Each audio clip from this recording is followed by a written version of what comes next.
আসসালামু আলাইকুম, কেমন আছেন সবাই? সকালে ঘুম থেকে উঠে দেখলাম বাইরে খুব সুন্দর বাতাস হচ্ছে। আর এই ফুলের গাছটা হচ্ছে আমার ঘরের জানালার একদমই পাশেই। খুব সুন্দর ঘ্রাণ আসছিল আর দেখতেও অনেক বেশি ভালো লাগছিল, যে কারণে আমি ভিডিও না করে পারলাম না।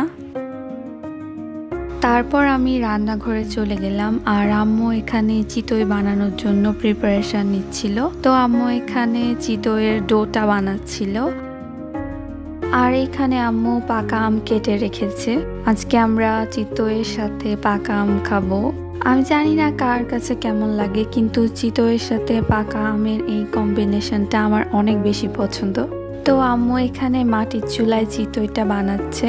আমাদের বাসায় কিন্তু মাটির চুলাও আছে, মাঝে মাঝে মাটির চুলাতেও রান্না করা হয়। তো এই যে এখানে আমাদের চিতই রেডি। এখন আমি সকালে নাস্তাটা করব। তো ফার্স্টে বিসমিল্লাহ বলে আমি চিতইটা ভেঙে খাওয়া স্টার্ট করলাম। সত্যি বলতে চিতই আমার অনেক বেশি পছন্দ। আর চিতই আসলে গরম গরম খেতেই ভালো লাগে, ঠান্ডা হলে তেমন একটা ভালো লাগে না। গরম গরম অনেক ক্রিস্পি থাকে। দেন এখানে আম্মু দুপুরে রান্নার জন্য প্রিপারেশন নিচ্ছিল। আজকে আম্মু বিফ রান্না করবে বুটের ডাল দিয়ে। এটা one of my favourite item. আর শুধু আমার পছন্দের না, আমার বাসার সবাই অনেক বেশি পছন্দ করে এই আইটেমটা। রান্না অলমোস্ট রেডি আর এখানে খুব সুন্দর ঘ্রাণ আসছিল। তো এই যে আম্মুর রান্না শেষ আর এখন আমি আমার লাঞ্চটা করব। আর এখানে আম্মু সবকিছু আমার প্লেটে উঠিয়ে দিচ্ছিল।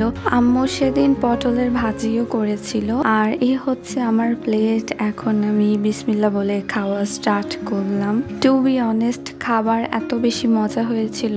মাটির চুলা রান্না বলে কথা, খাবার তো মজা হবেই। আর সেই দিন দুপুরে খুব সুন্দর ঝুম বৃষ্টি হয়েছিল।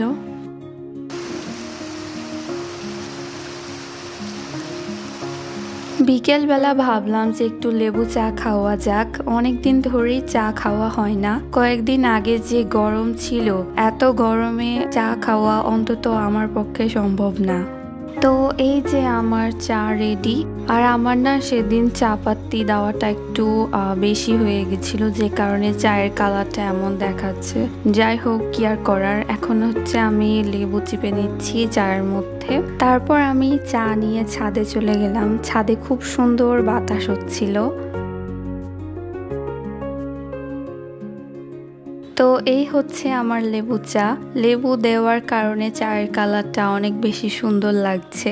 আর এরকম একটা পরিবেশে বসে চা খাওয়ার মজাটাই আসলে আলাদা।